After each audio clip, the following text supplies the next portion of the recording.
Hello, Katie Holland, and welcome on Soul Connected. I am so thrilled to talk to you today about your special way of dancing and spiritual awakening in the body.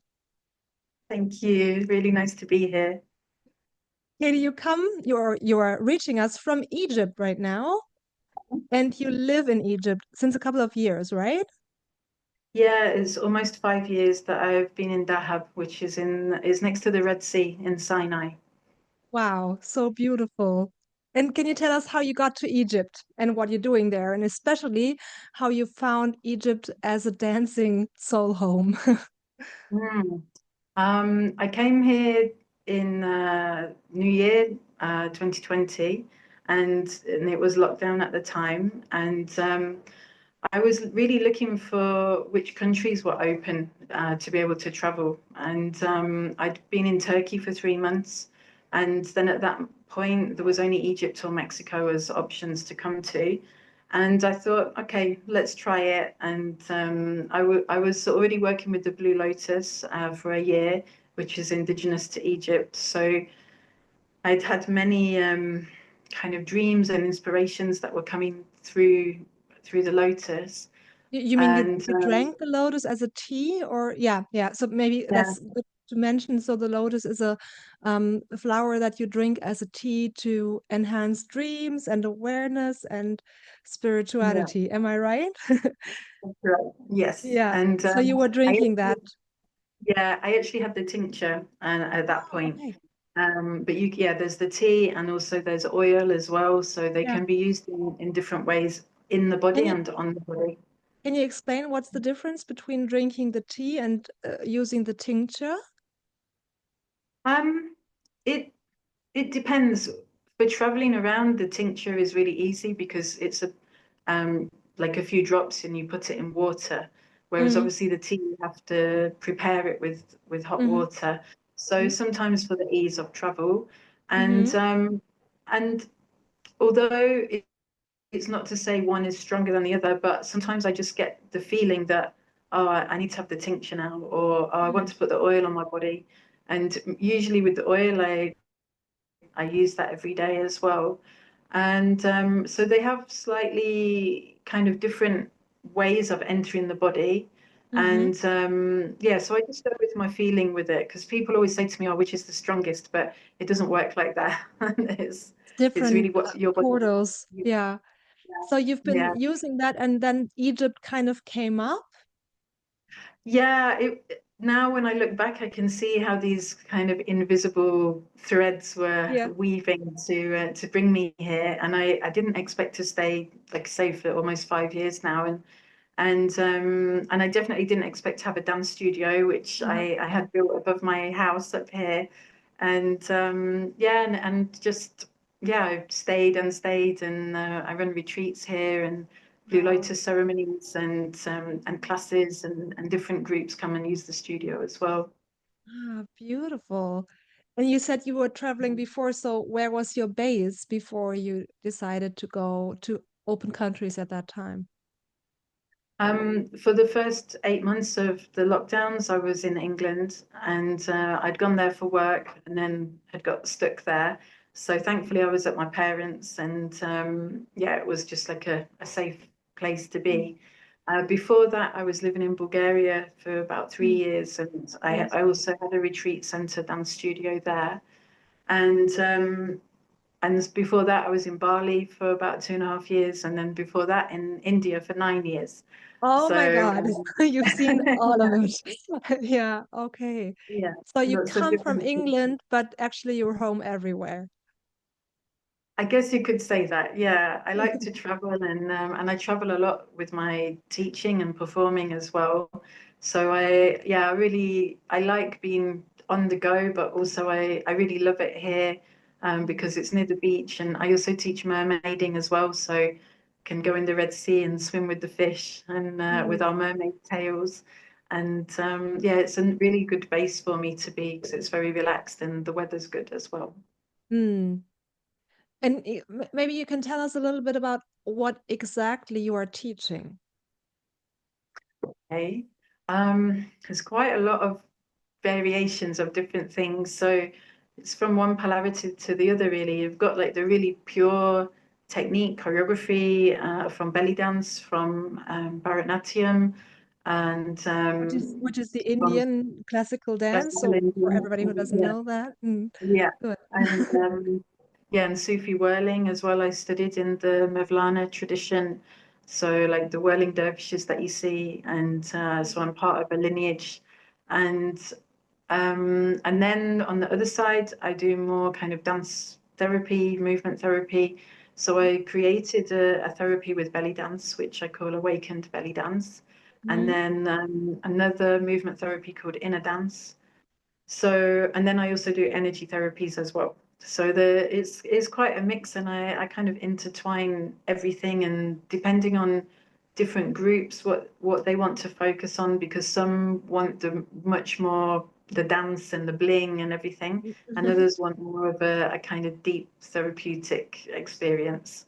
Oh, wow, cool. So you have like the whole, mm, the whole, I would say, the whole beauty of every kind of country that has these indigenous ways of dancing combined in a natural way of healing, feeling the body, and also experiencing spirituality through the body. And you can also do it as a show. Yes. Yeah, Yeah. that's so great. Yeah. Okay. Tell us Yeah. how you came to be such a great dancer, such a passionate dancer that is taking it all in from all over the world and fusioning it into something special and your own technique. It's really been a lifelong passion, really, and process. And it's gone hand in hand with my own personal healing journey as well. So I I started studying ballet and jazz and tap when I was 3, and of course watching these old movies like Fred Astaire and like Mhm. the old black and white dance films, and which I really loved. I'd watch with my grandma, and I really, I don't know, I just knew that when I danced I felt good. This Mm. was how I understood it as a child. And then I started learning belly dance when I was 15, and so that's now 31 years ago.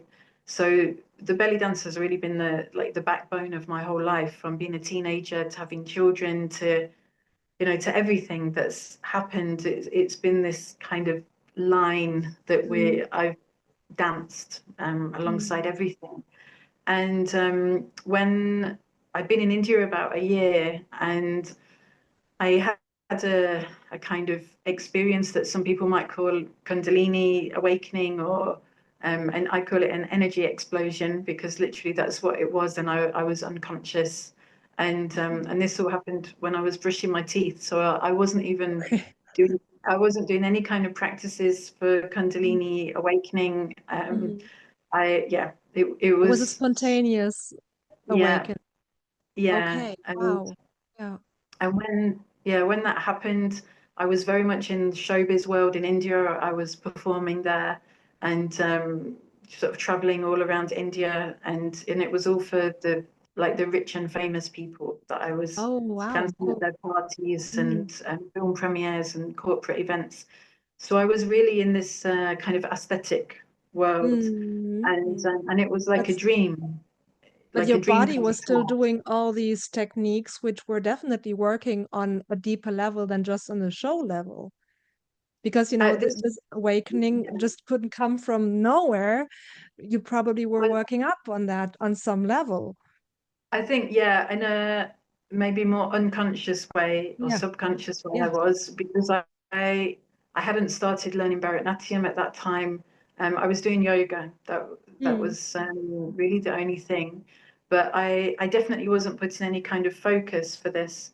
Mm. And I think it was just something within me was ready. And Mm. when I look back now, there were things that also happened as a child that like I was very psychic, and Mm. I was able to remote view, and this all Oh, yeah. happened again Mm. Mm. spontaneously. And Mm. I had many dreams, and Mm. like the quantum life recall. Mm. So this was Mm. happening from Not definitely, I from can zero. now Yeah. back from Yeah. when I was Yeah. 3. Yeah, so Yeah. it was Yeah. everything was there, and then Mm. Yeah, when this happened, I just got this very clear message as I was unconscious, and then when I came round, I heard these words saying you have to create a therapy with belly dance, if you don't do this, you're gonna die. And Okay, okay, well, that's a clear that message. it was really like, and I was Okay. just lying on the Oh, floor and I was let's thinking, slow down what? here a little bit because I really let's get into that a little bit more slowly. So you're standing in your bathroom, brushing your teeth, and you're in the middle of a live where you're actually performing and you're in shape, I would say. Your body is already working with yourself, but you don't have a conception of what a Kundalini might be or what spiritual awakening might be. No, no. I before that, when I was living in England, I was teaching Reiki, and so I was doing massage. So this was from when I was 18. So I'd been in kind of the spiritual world also Mm. from when I was a child, because my mum and dad took me to clairvoyant Oh, circles, yeah. and yeah, I was in some unusual places, like Mhm, it was mhm. Okay. where, yeah, where it was like things were opening, Mhm. and yeah, and yeah, literally, I was brushing my teeth, and boom, I What was. happened? So you fell on the floor. What happened in your body? Walk Um, us through that.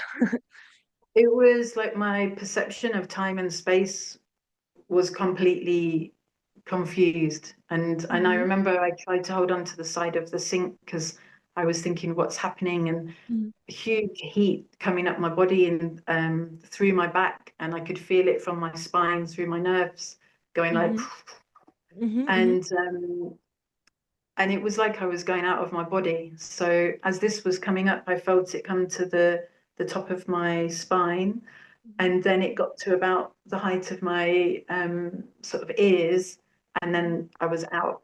Mm. So Yeah, basically, when it reached your third eye and crown chakra, you were not conscious anymore. yeah, yeah. Mm. And in that unconsciousness, was it just black and then you had the messages when you woke up again, or did you have Yeah. some kind of inner experience? No, it was just black. I don't remember anything else, and it was when I woke up again, that's when I heard these words. And the Yeah. words you heard in your head, or were they like an idea rising in your imagination of the future, or did you really hear a voice? It was like I heard a voice on the right side of me Mm, speaking. It was okay. kind of inside and outside at the same Mm, time. mm. Yeah. What's usually typically happening when we hear some guide's voice. Mm. So, and at that time, was your life in a clear direction, or did you have the feeling I need to go somewhere else? I need to take a different path? Um, no, it was in a really what I felt was in a really good place, because my career in India was amazing, and it was building and building, and it was really a surprise as well. I hadn't gone there to focus on that. I'd gone there Mm, to work in a holistic center. So doing mm, the performances kind of came, I don't know, as an by chance. accident or Yeah, whatever. yeah. Yeah. Mm, And yeah, I was just really happy with what I was doing, and my children were really young at that time, mm, so they were like, I think 4 and 7, something like that.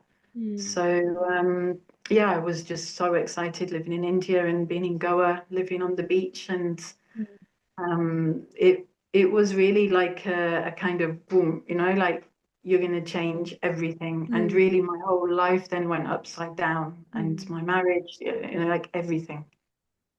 It So really sounds very similar to near-death experience. yeah, and I mean, this was only the first time. I've actually had several explosions since then, Mm, and this was 20 years ago. I've had three really, really strong times, and then there's been lots of other, say, mini explosions. But I've mhm, also had more near-death type experiences, and I've also almost died more in a physical way as well. So I've really had this thing of being on the edge all the time, and Oh, yeah, I see. being able, yeah, it's been quite a theme in my life, and I've been Is hit there by any lightning, Scorpio and in your birth chart? Do you have a yeah, Scorpio? Yeah? Where yeah. is it? Oh, I can't remember, but it is quite a dominant. Something is Yeah, quite, yeah. that would make sense. Yeah, the last time I was like, I'm done with nearly dying. This isn't happening anymore. We It's, aren't, we're actually nearly dying every day, you know? One part of us is dying every second, so yeah, there's always a little death. And to me, dreaming was always a really, really big part as well. So my yeah, let's say spiritual experiences that were the most incredible were always in dreams. We're always in an astral state. Not necessarily a dream, but you know, like when you wake up from a dream and you become aware and then mhm, things happen. And also yeah, being out of your body. And usually when I'm in these states, I'm usually not floating around on Earth, but I'm entering like 5D and up, where there is the architecture of the universe. So everything is black, but there are also a lot of geometrical forms or letters or numbers or like the pieces that the universe is made of. And I always consider sleeping, well, you know, you call it the little death, and it's like you turn off the part of you that is limiting your mind, that is limiting the ego, you might say, and you're just free to go wherever your soul feels aligned to. And I also found that I'm sometimes drinking Blue Lotus as well, that this really helps. But I yeah, don't know what experience you've had, but to me, it was never a choice. I could never say, tonight I want to enter this or that realm. It just happens. What is your yeah. experience? Yeah, it's similar. And I find that often when it's like that, because it's not being controlled, that it goes Mm, deeper. yeah. Um, but I've had other times where, because I can very easily now go into that kind of space Mm-hmm. and sort of be very much in my body, but in an expanded state, Mm-hmm. and feel like everything has dissolved. So Mm-hmm. I learned more how to navigate, I guess, and like with lucid dreaming, and Mm. Oh, yeah.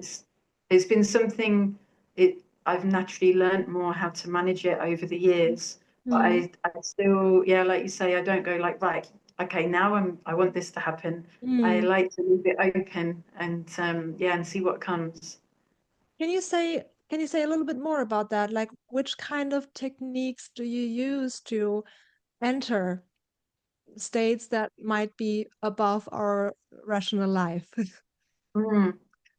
Well, Awakened Bellydance and Inner Dance is we're working with the brainwaves through music, and Wow, yeah, good. what I yeah, and what I feel with the belly dance movements especially, we can activate the cerebrospinal fluid, and this Yeah.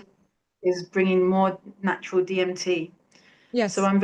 I'm very interested in this and how we can access, yeah, the natural DMT within Yeah. ourselves Yeah. to open Yeah. our consciousness. Absolutely. So Yeah.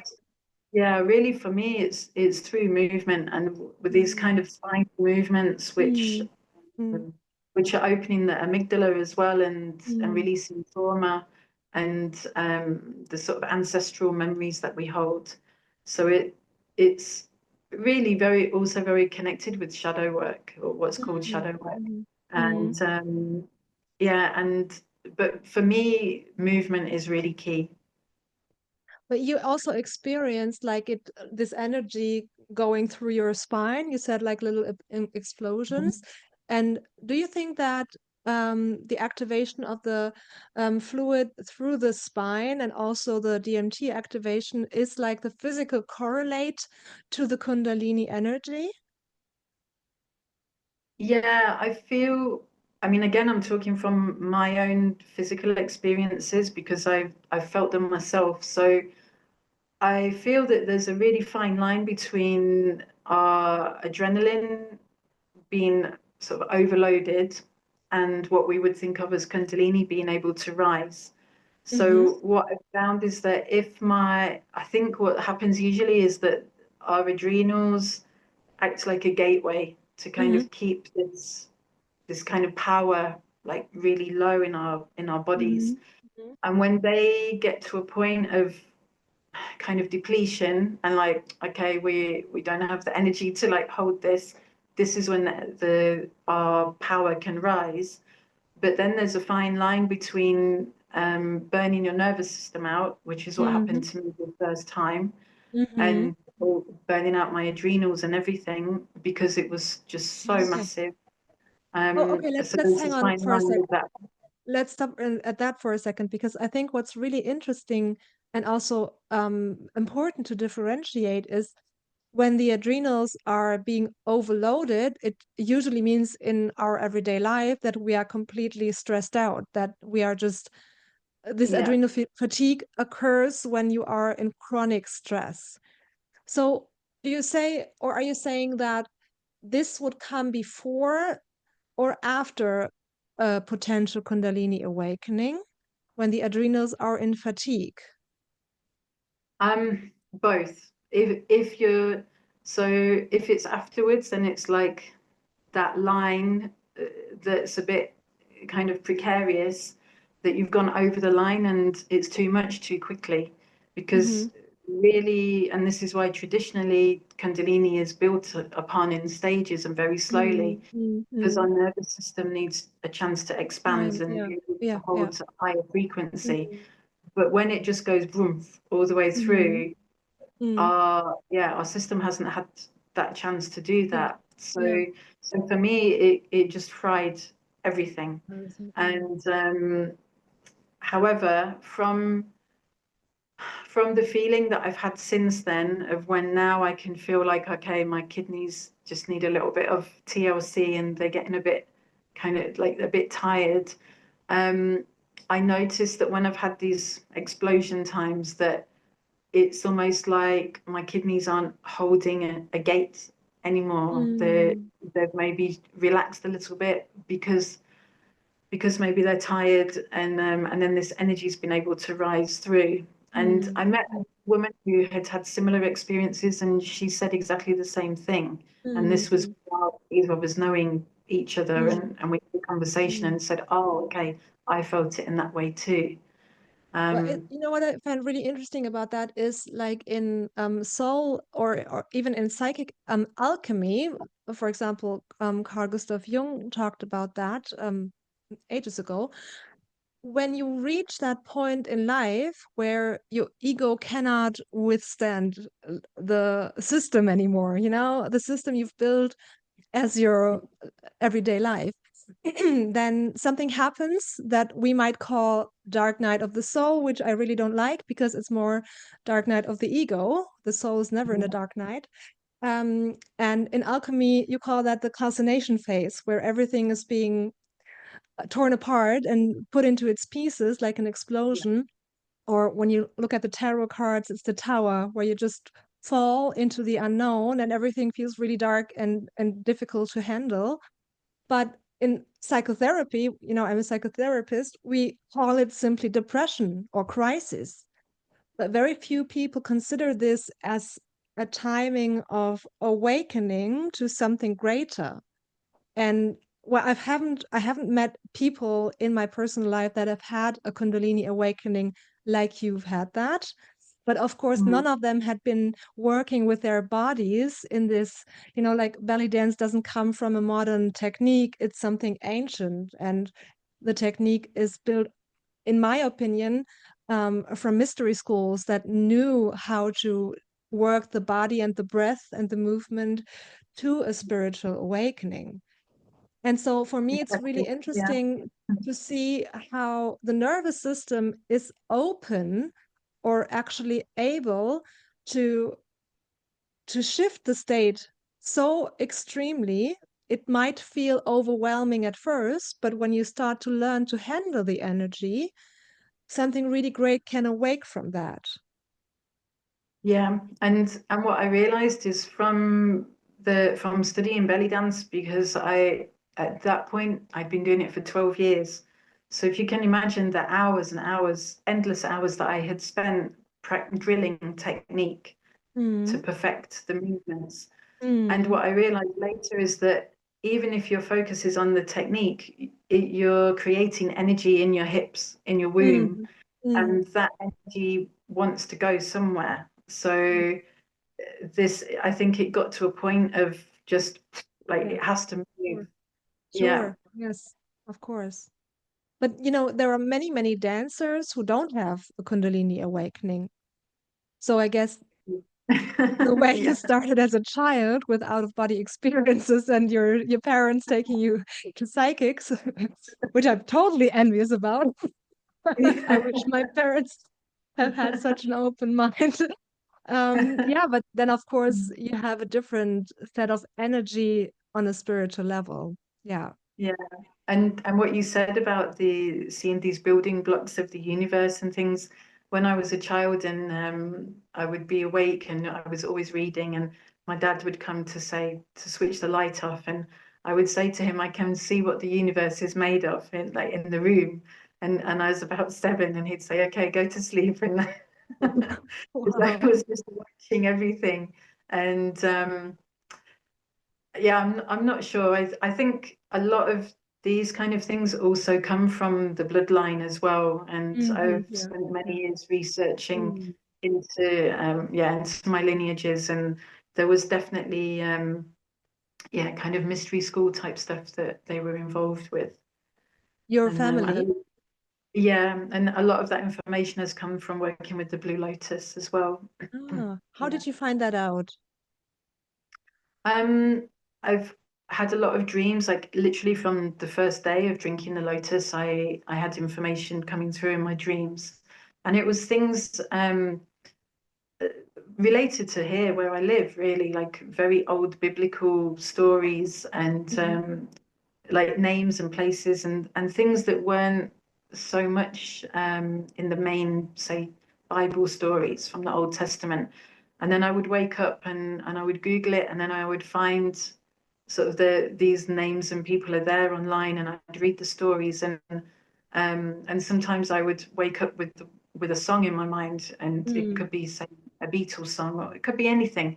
And then I would look at the videos on YouTube and look at the lyrics, and again, there were messages in there for me. So it was like I got lots of pieces of a big, big puzzle, and I mm, started to bring it together. And then it also corresponded with dreams I'd had as a child, or maybe family stories, or just seeing how things are with it, how we are within my family, and very sensitive and very yeah, very psychic, really. And oh, yeah. some Mm, some of us are kind of like I'm the one who's kind of been with it the most, if you like. mm, And mm, so yeah, so it's been a very mystical journey mm, with those mm. discoveries.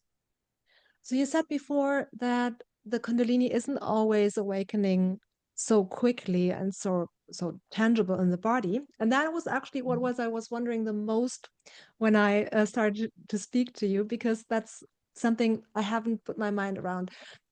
When somebody is on a spiritual journey and doesn't have this explosion, how would you feel or realize or notice that you have a progressive Kundalini awakening and not an explosion that is like, okay, now something is different? Mm. Um, I think because there's going to be a cumulative effect in the person's life. So this would be the choices that they're making, the people that they're around, the relationships that they have. It's going to become more and more refined to a Mm, different like a different kind of vibration, and that's going to keep changing as well as they're changing within themselves. And I think there's such an obsession about Kundalini, and I really try not to use the word because it mhm. kind of gives this kind of image, and especially now you see Mm. lots of videos of people shaking and things, Oh and yeah, people think that this is Kundalini, but mostly it's more like a trauma release. yeah, And yeah, yeah. and because the if you to know that it's like a really Kundalini or like our real soul power coming through, then your life is annihilated. That's the only way I can put it, because everything, like you said, it's an alchemical process, and everything falls apart. everything will change. Yeah. Yeah, everything falls apart, and Mm. on every level imaginable, and you have to face everything within yourself. And of course that's not going to happen overnight. It's a process that's ongoing. So I think the more that people look for it and try to make it happen, it's like it's going out of your grasp. It's not really something that can be forced. It's when your soul is ready, and your body can hold it.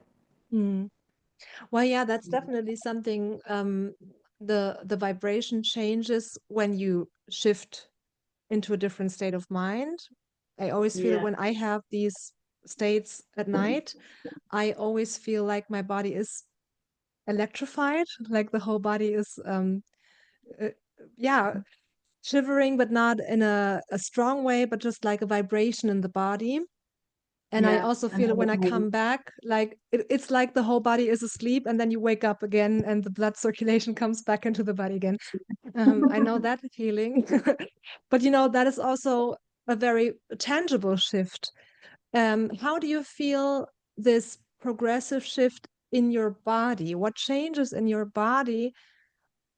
Of course, your life changes by making different choices, by creating different lifestyles and different relationships. But what could you feel in your body when the energy is lifting up, or when the blockages disappear in the chakras, which you call granthis, I think. When every chakra is opening, it needs to pass this knot, this granthi. And what happens in your body when that is released? yeah. 1 sec. I'm just going to make sure my battery is, yeah, it's charging. It's okay. Suddenly it was coming up low battery. Um, so it's been different at different times, and I think depending on whatever it was in me that was opening and releasing. So sometimes it's been my digestive system, and I just haven't been able to eat hardly anything because everything, even the air, has felt too heavy to breathe, and Mhm. I've had to eat tiny, kind of fingernail-sized pieces of food, Mhm. and it's felt really difficult. And I've had things where it's been like really strong pains, like aches and pains in my joints and in Mhm. my muscles. One time when one of the big explosions, I couldn't walk or I couldn't get out of bed for 5 weeks. I was Wow. just couldn't do anything. But then, as quickly as it came, it went, and I was thinking, oh no, my muscles and everything, they're all going to be really weak. They were stronger than ever and Mm. more, like, it Mm. was kind of a physically impossible Detox. type of thing. Yeah. Yeah. And I came out of the bed and I was like, hang on a minute, everything is really strong and really, like, how is this possible when 2 days ago I was crawling like Mm. across the room? Um, Did so you for ever me, get it's a been, message about that? Like, when you were hearing messages by that time, did you ever get a message what was happening in your body so you could make sense of that? it was like a total recalibration, like of Mm. my blood. I think it was just to completely make me stop, and Mm. it was like I was on constant DMT for 5 weeks, Wow. and Okay. I didn't know, am I awake? Am I asleep? Oh, Is what wow. I can feel in the room, is this a physical being? Is it some, it was like I was seeing so many things, but also I was feeling things physically as well. And so it was like being between worlds or being between dimensions. So Have there you ever was been worried at that time that you might lose your mind or that you might be in a psychotic phase? um I wasn't worried about losing my mind. I had a few moments of like, okay, this is long enough now that I've not been able to sort of physically move. Yeah. Um, it was Yeah, I've never felt worried in that way. I think because I'm very embodied, and I'm really kind of practice every day with like a protocol for grounding, and like I'm really sort of rooted in my body. So although I knew that I was flying far, far away, I knew that I also knew that I was okay, and it was a process that I had to go through. I didn't know for how long or exactly why, but it was like like everything being changed around within me, and sensations of things in my nervous system or with my blood where I could feel that things were changing. So Um, it's really important that you say that you were grounded and felt very embodied, because in my experience, when people have a psychosis, the major difference between a psychosis and a spiritual awakening is the question, are they grounded? And usually the one who has a psychosis isn't grounded. So they yeah, don't, I'm not only talking about the physical grounding, also the emotional and the spiritual grounding, meaning being aware of your self-worth, being aware of that you're safe on earth, that you are welcome here, and that you are fine, that you are okay, that relationships are okay. And when that doesn't happen, so when the first five chakras are completely blocked and you all of a sudden still have many times substance induced an opening of the upper gates, then you can have a psychosis because it feels you cannot like you cannot handle what's happening. The voices or the illusions, the hallucinations feel like a different reality because you cannot make sense of it. Whereas when you are embodied, grounded, and you have done your conscious work on yourself, then these experiences, which can also be taking you out of life, obviously you were in bed for a long time, still mhm. make sense and still seem safe. Yeah, and I think that's you've said it exactly about the psychosis, because I've had many people come to me for trainings or for one-to-one work where they've experienced psychosis or they're on the edge of it. And the Mm, first thing that I do, even if it's not about psychosis, but the first thing that I teach people about is grounding and how to mm, clean their energy, mm. how to make a kind of definition of like, this is my energetical Yeah, space. yeah.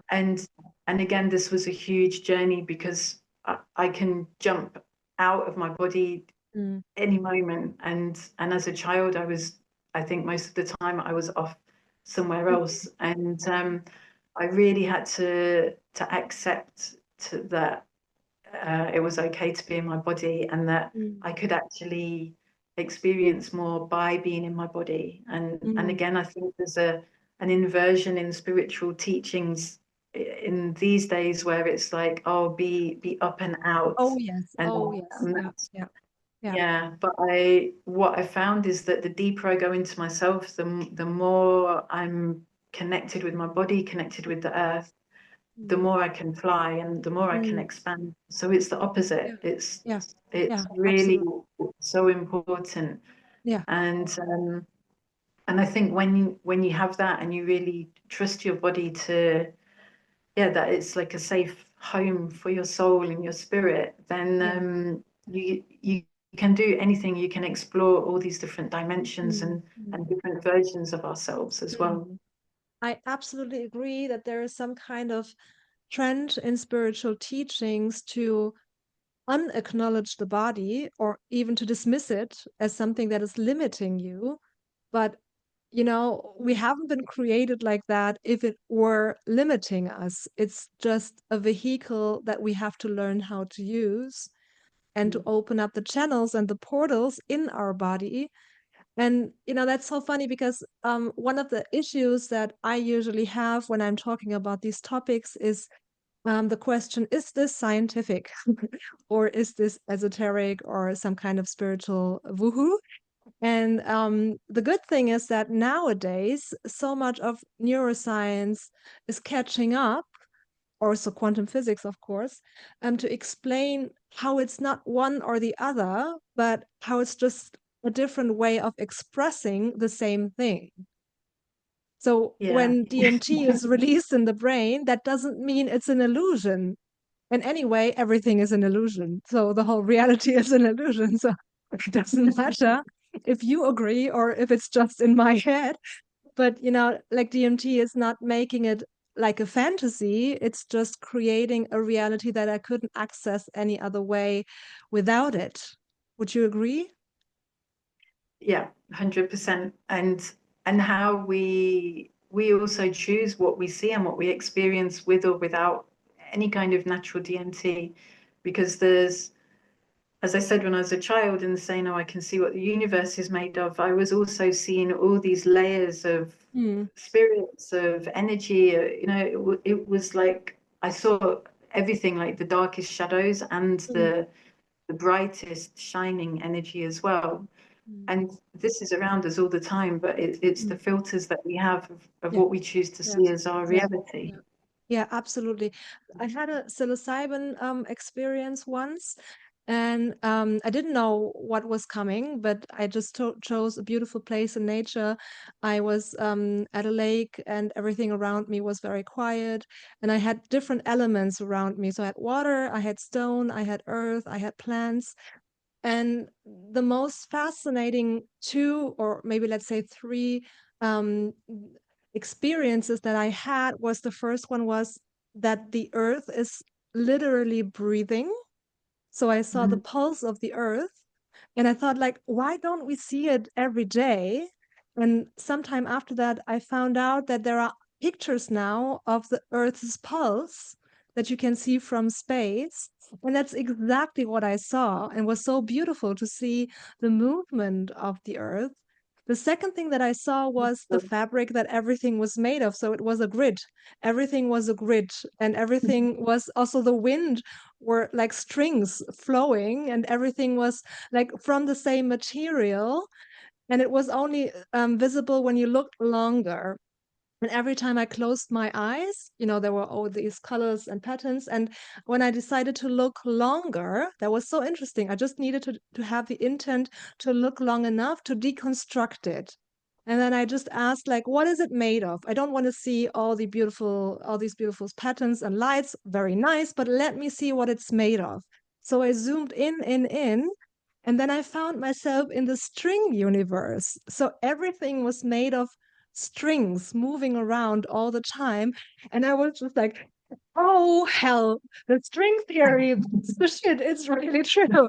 So, and then I realized that everything was always constantly moving, and that it was just the way things were put together in some kind of arrangement that made the different kinds of materials. And it was so fascinating to see that. And I kept that picture very clearly in my mind.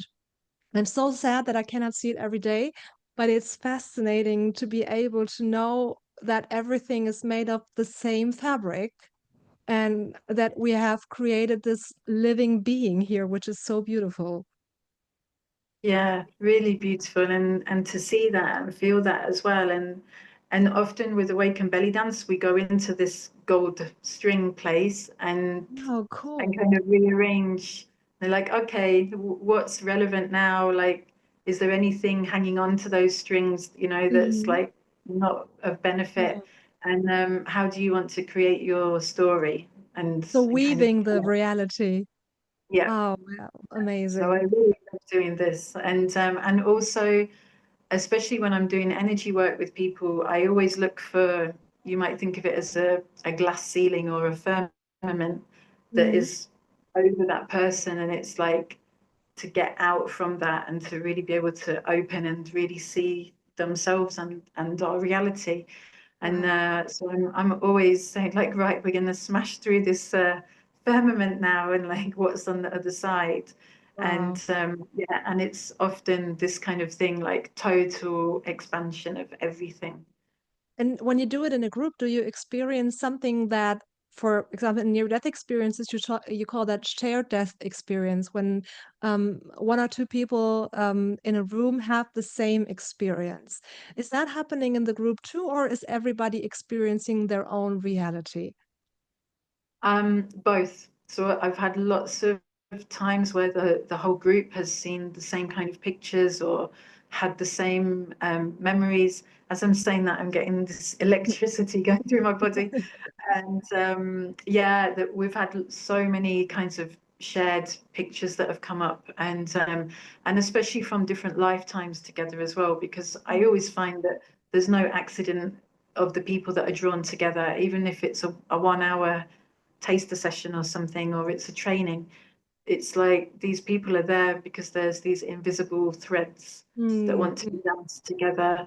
And sometimes we find out what it is, and other times we don't. So I don't chase for the story, but I know because of what's happened over the years that there's reasons that we're together, and that we're remembering together. That's the way that I think of it. Our bodies are remembering. And when a group is doing body work together, they usually join in breath. So they kind of create the same rhythm of breathing. And, I found that breathing together is a very strong instrument to enter a space or a special vibration together. Yeah, we work with the breath and combining it with the movements. So often, especially at the beginning of a dance, everybody will be in a circle and we'll be doing the same movement at the same speed with the same breath, so that we're really coming together in unison. And then we'll kind of come out and in of that sort of containment. And yeah, and then it's like a lotus flower. It's opening, like the energy's opening, and it's so powerful, and it doesn't have to be complicated either. It's yeah, we can travel so far within ourselves, Yeah. and we don't need to look outside. It's not for the show. No, no. Katie, you also said something about false Kundalini. Can you talk a little bit about that? What is a false Kundalini? Yeah. So from a, say, entity perspective, and I know that this is quite a maybe Controversial. controversial topic. And again, I'm talking about my own experiences of working with people all over the world with kind of energy movement.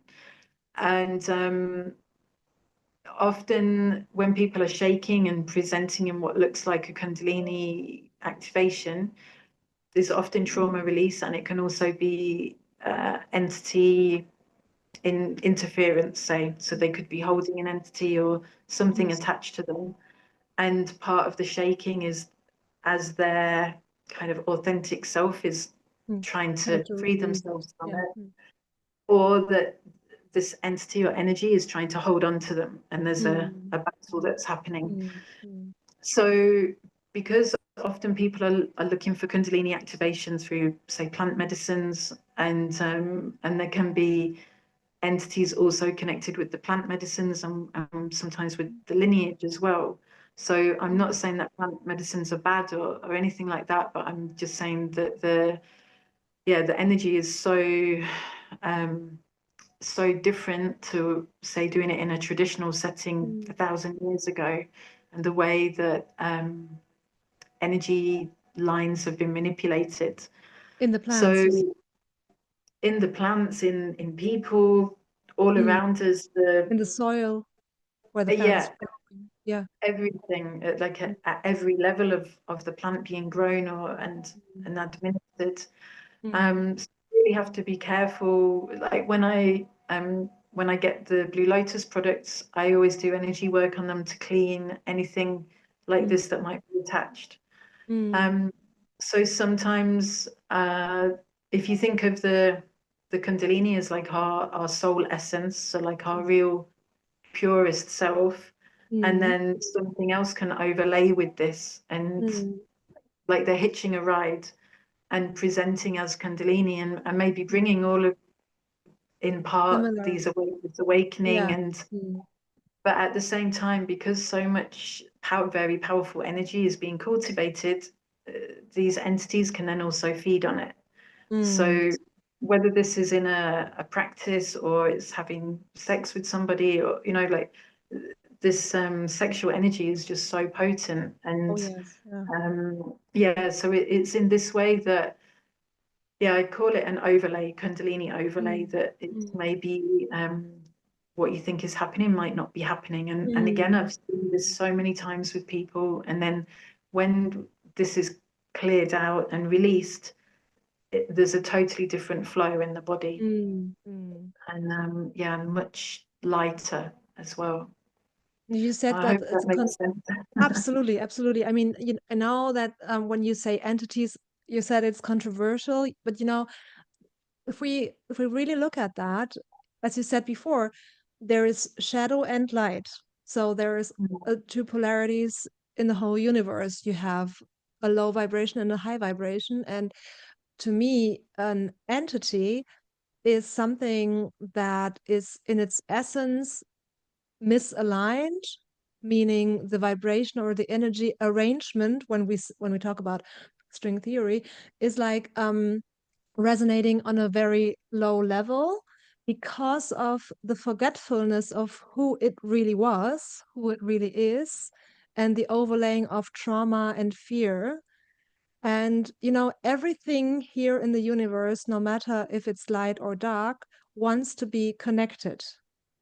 So if somebody is, or if some energy fragment of maybe a culture, maybe a person, maybe a lineage, maybe an experience is being so forgetful about its divine light essence, it still wants to be connected in that darkness. And that's why it's holding on to everything else that it can grab to pull it into the darkness so they can be together in the dark without realizing that being together in the dark means everybody is tapping around in the dark and nobody is together really. Everybody is freaking out. And the only thing you actually need to do is to turn on the freaking light so everybody can see we are together. Meaning that the part that is a dark entity actually just needs to remember its true essence again, and then to see it was never alone, it was never disconnected, it was never not loved, so that it can turn into its true nature again. Would you That's a agree? really beautiful, yeah, it's a really beautiful way of saying it. And also it can be, say if somebody's had lifetimes in the mystery schools, and or say at the times of the witch trials, and they've made promises to not speak about the information that they hold, or to, it's too dangerous to show who you are and to show your light. Yeah. Yeah. So I broke the spell. yes. So this comes up again and again, and sometimes there can be this say implant, or say like implant with the Kundalini that's like, well, we let you think that it's coming through, but actually there's a cap on it, Blockage. Yeah. because you made this soul contract Yeah. at some point in time, which is is like binding you. So Self-limitation, actually. Yeah. yeah, Yeah. so I find this a lot. People will have so much fear about their own power, and it usually goes back to either in the ancestral line, where again some kind of soul contract has been made, or from another lifetime of theirs. And from these soul contracts, you could think of it as like a guardian, as in the entity is put in place to kind of keep it dampened down. Yeah. So that's not actually a dark manipulative thing, or that doesn't have to do with control for an egoistic or selfish reason, but it's like a protection from our own soul that we put into our own ancestral line, or maybe even through the incarnations, to not fall into dangerous situations again.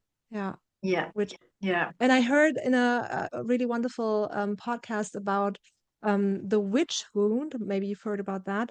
That almost everybody of us has a witch wound, because we were either, or some part of our ancestral line was either involved in being accused or being accusing, or accusing others of Exactly. being a witch. and meaning that there is almost nobody, especially in Europe, who didn't get in touch with that terrible time, and that we all still carry this, you have to prove yourself, you have to be, also this hanging on to science, as it were the ultimate truth, so Mm. that we can prove we are not doing something that is beyond rational understanding. And many people are still afraid to be losing their faces, uh, including me. That was for a long time an issue why I didn't start talking about these things publicly, and why I didn't start something like a podcast like this, because I knew how much criticism and how much skepticism is still around. Yeah. And although the witch wound of being accused, it runs so deep, what Mm. I found is that the witch finder of the accusers is actually even deeper and even more trauma, because often the say the magical bloodlines were acting as double agents. So they Mm-hmm. were acting as the witch finders as a way Mm-hmm. of protecting their bloodline, but in doing that, they were betraying the other people, the women and the men as well. So Mm. they've got this kind of double-edged Oh, thing, and interesting. Yeah, yeah. So you mean yeah, somebody who was a witch finder might have had this blockage from another lifetime where they had been accused of something from a mystery school. What do you mean um, exactly?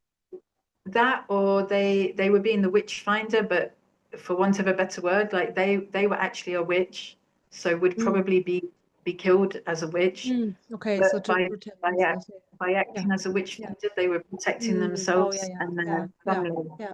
Of course. So this, especially the last 5 years, I've been exploring a lot and finding it so much, and the shame and the guilt that is held Mm. in people's Mm. bodies from this and from the ancestors is, yeah, it's so debilitating, Mm. Yeah.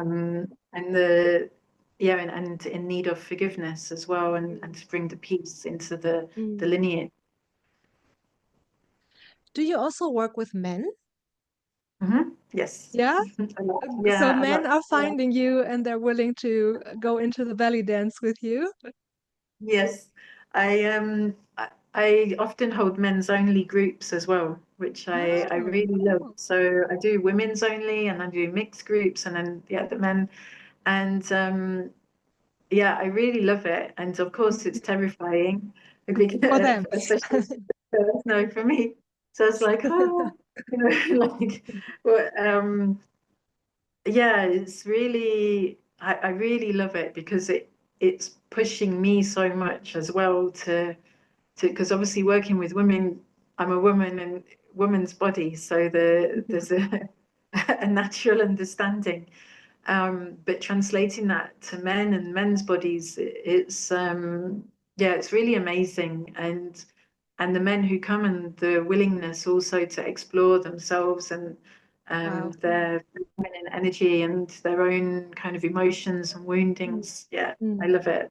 And how is the work different? How do you change the techniques, or do you change the setting? Not not really. If it's a workshop, I usually call it something else. I call it, for the men, shamanic liberation dance. Mm, So it's okay. not got Hmm. the belly dance word in it, Uh-huh. but actually I do it exactly the same. So once they come, and I explain at the beginning, and even in the description I say it's with belly dance movements. So they Mm, know. And sometimes there's a slightly different themes that come up because the sessions are always intuitive. So mm, I might have a feeling or something like a general overall theme of what it might be about, but mm, until we actually start to move our bodies, mm. then I'm following You the story of go. the Yeah. energy. Mm, mm. So I really never know what it's going to be.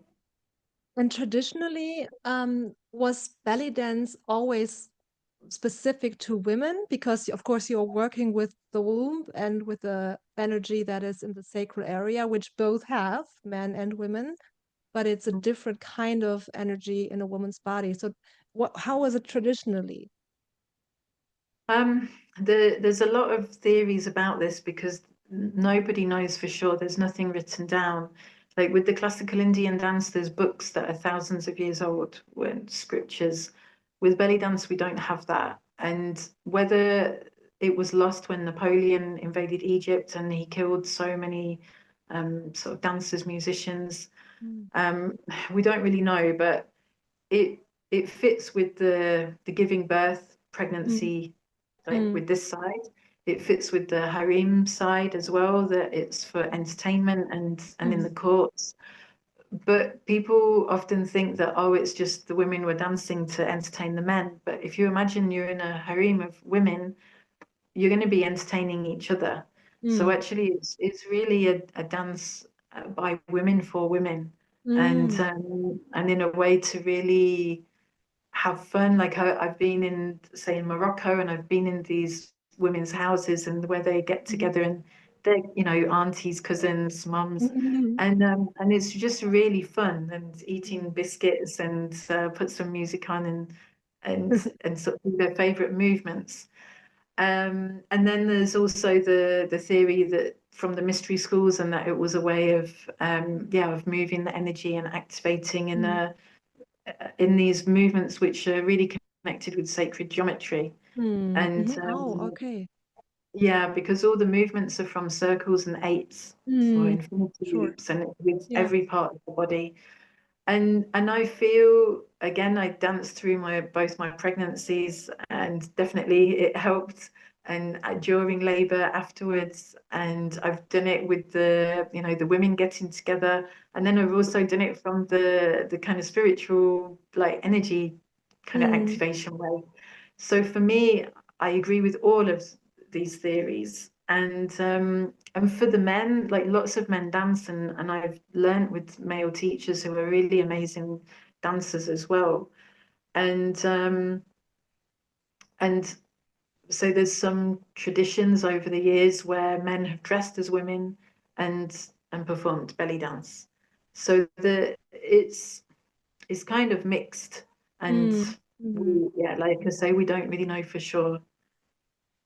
Now, Yeah. when you say it's kind of aligning with pregnancy and giving birth, that is something that a woman does physically, but a man also does on a emotional, mental, and spiritual level.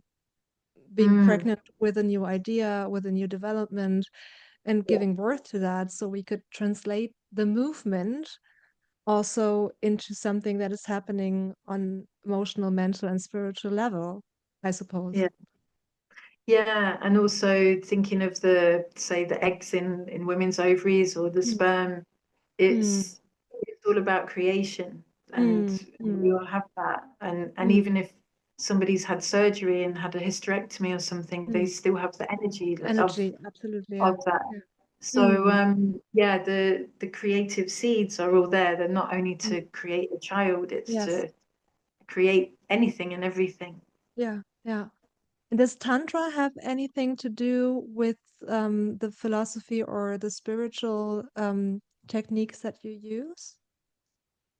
Um, Yes and no. I have studied a lot of tantra, but I've never followed a particular lineage or guru, and it's been more what I would call a shamanic tantra, especially with one of my teachers. And I've been studying with her for nearly 20 years, and she's also a belly dancer.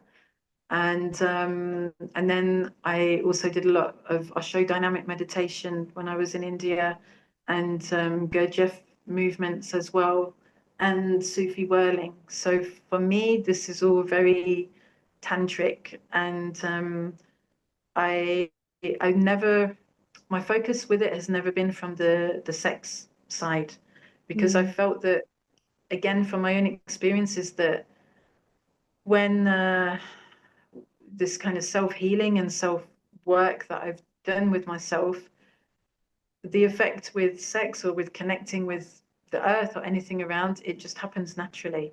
Mm. I didn't have to practice particular techniques or Mm. particular breath Mm. work to Mm.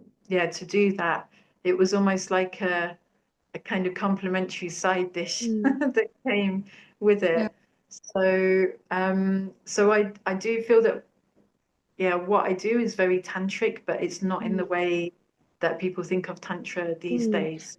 Yeah, many people think of Tantra when we're talking about sexual experiences, but Mm. in the Tantric tradition, it's actually referring to the divine feminine and the divine masculine. And when they awake together and dance together, they actually form the Kundalini energy. So, Mm. you know, when we're talking about women in belly dance, of course, there is the divine feminine energy predominant, but we always combine both energies in ourselves, no matter if we're a woman or a man.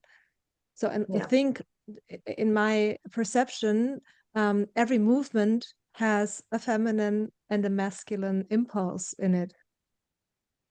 And so probably also even breathing, you know, breathing in and breathing out. So all kind of embodied techniques are, in my perception, a natural tantric technique to combine feminine and masculine energy. Yeah. Otherwise, you're shutting out a huge piece of yourself Mm, if you don't allow that integration to yeah, happen. yeah. And it's through the integration that we can really truly know ourselves Mm, and understand and communicate with our body. yeah, yeah. What would you like people to know before we end this wonderful conversation? Oh. What should they really try to be aware of when we're talking about movement, body work, and spiritual work, spiritual awakening processes, and becoming themselves? Okay. Um, if you're looking for somebody as a kind of teacher, mentor for this, especially from the Kundalini side, I recommend that you go to somebody who has experienced this annihilation Mm-hmm. themselves, Mm, because if they've experienced that and they've come out the other side of it, then you know that they can really hold you in mm, wherever mm, it is you need to go to. mm, mhm, That person into the depths of themselves, mm, and has risen from it as well. So I feel this is very, very important, and also not to rush. Everything comes at the right time, oh and yeah. when Mm, when you're ready.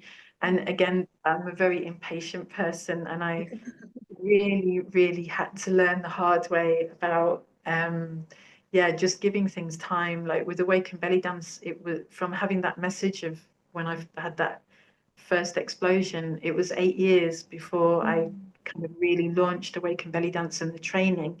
mm, And in that 8 years, I drove myself crazy because I wanted it now, and I could mm, feel it all in my body, but I just couldn't, like, I didn't know how to speak it or how to formulate it. And there were so many things that I had to experience in my life that it would give mm. me, okay, that's the next part. Now I know. Yeah, now I've got the logo, now I got the name, and And the and it eight really showed me. isn't a coincidence, you know, the eight, you talked about the eight for the movement, the infinity loop.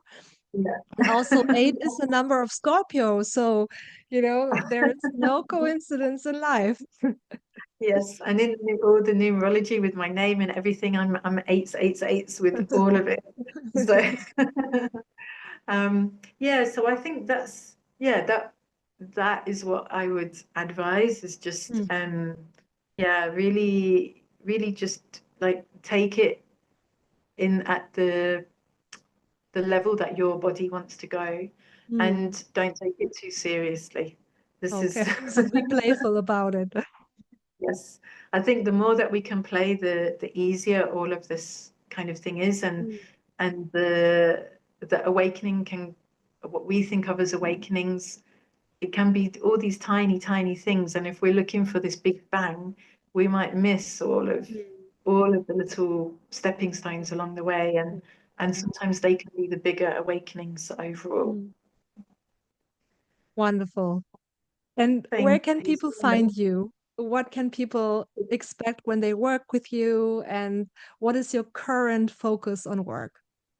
Well, as I said, I've got the dance studio here, so The season now is just starting for the winter. So yeah, retreats. I'm writing a book very slowly, and it's about all of this that's happened and Great. my experiences. And I'm developing a new training which is for energy work as well.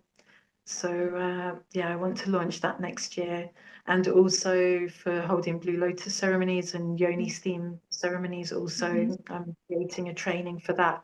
So there's a lot of things like bubbling at the moment, and yeah, and just yeah, that's my focus really, and just You release can this. take online courses with you, so you don't have to be in Egypt. You can also take online classes. Yeah. Yeah, I have, if you look for katieholland.dance, all my webinars and things, and there's lots of courses, they're all there that have been recorded. And then otherwise for social media or the website, if you look for awakenbellydance.com, and then Instagram, Facebook, all Awaken Belly Dance, and YouTube, I've got lots of podcasts. And Amazing. yeah, thank you. Thank you so much. That was really fascinating. And I think I I'm loved it. definitely gonna come to join you in Egypt if you stay a little longer Yes, that and would be nice. try you live. I would love Um, that. is there anything left you would like to say as a parting message? Oh, just thank you. If you're here listening to this, again, it's not by accident. There's something twinkling in you, and yeah, it'd be exciting to find out what that is. So yeah, thank you again for inviting me. I'm so happy you could make it, and especially that it was such a wonderful and inspiring information conversation about all of the very special ways of awakening energy in the body, which I thought would just be a strict, strategic, and you have to meditate and cleanse yourself all the time. But the way you explain it is really playful and Yeah. really intuitive and beautiful. I hope so. Yeah. Actually, this was one in my 8 years of self-frustration. What I had to learn was to let go of the structure. I was trying to Mm, create Awakened Belly Dance with a rigid structure, especially the mm, first 2 or 3 years. When I let go of that was really when it started to come together more. mm. Yeah, And yeah, yeah, not because as soon as you've got a rigid structure, you've put a mm, lid on things, and yeah, yeah, there's nowhere yeah, else to move. yeah. So yeah, very, very fluid and spontaneous, but also really dynamic and with this Mm, power behind it as mm. well. Well, I think that's the greatest essence we can keep now is to go with the flow and to make it work in your body and not in your mind, not to follow any strict rules or not to follow any expectations that anybody is putting on you, what a Kundalini awakening should be or shouldn't be, and to Mhm. just feel it. Yeah, definitely. Great. Yeah, thank you. Thank you so much, Katie. We will talk again, I'm very sure. But for Mhm. now, we are done for today. Goodbye and Bye bye. Thank have a you. great day.